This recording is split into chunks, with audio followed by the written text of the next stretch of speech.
అందరికీ వందనాలు. మరొక విషయమై ఇదన కాలపుల్లో ఈ వీడియో ద్వారాగా మీ ముందుకు వచ్చాము.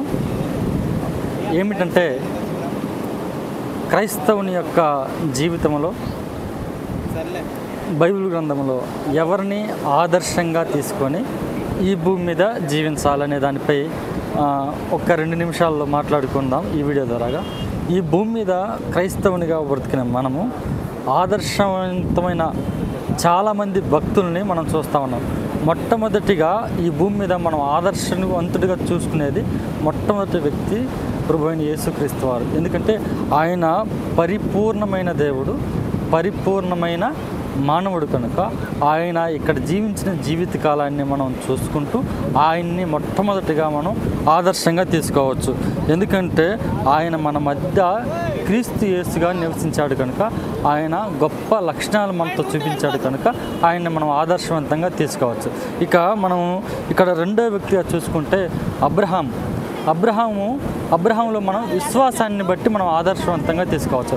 అబ్రహాము విశ్వాసులకు తండ్రి అని పిలువబడ్డాడు కనుక అబ్రహామును మనం విశ్వాసాన్ని బట్టి మనం ఆదర్శంగా తీసుకోవచ్చు.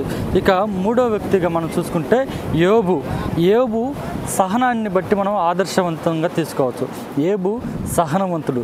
ఎట్లా సహనవంతుడు అంటే యోబు సమస్తము పోగొట్టుకున్న ఆయన సహనముతో, తన శరీరము కుళ్ళిపోయిన సహనముతోనే ఉన్నాడు.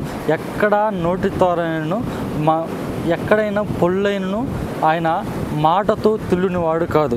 ఇక మరో వ్యక్తిని చూస్తే మనం ఏషేపుని మనం పవిత్రతలో మనం ఆదర్శంగా చూసుకోవచ్చు. ఆయన పోతీఫర్ భార్య ఆయన్ని శారీరకంగా మోహించాలని చూసిన ఆయన ఆ వాంఛ నుండి దూరంగా పారిపోయి ఆయన పవిత్రతను చాటుకున్నాడు.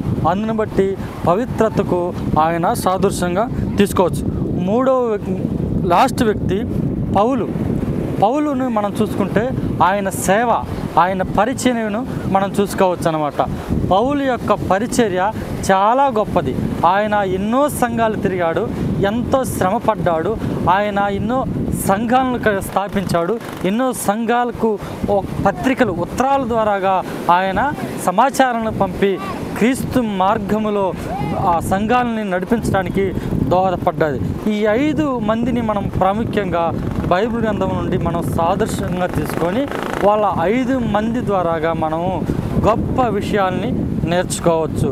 కాబట్టి మనం ఈ 5 మంది ద్వారాగా మంచి మాటలను నేర్చుకొని వాళ్ళ 5గురిని ఆదర్శంగా తీసుకొని ముందుకు సాగిపోవాలని ఈ వీడియో ద్వారాగా మీ అందరికీ తెలియజేస్తున్నాను. వందనాలు.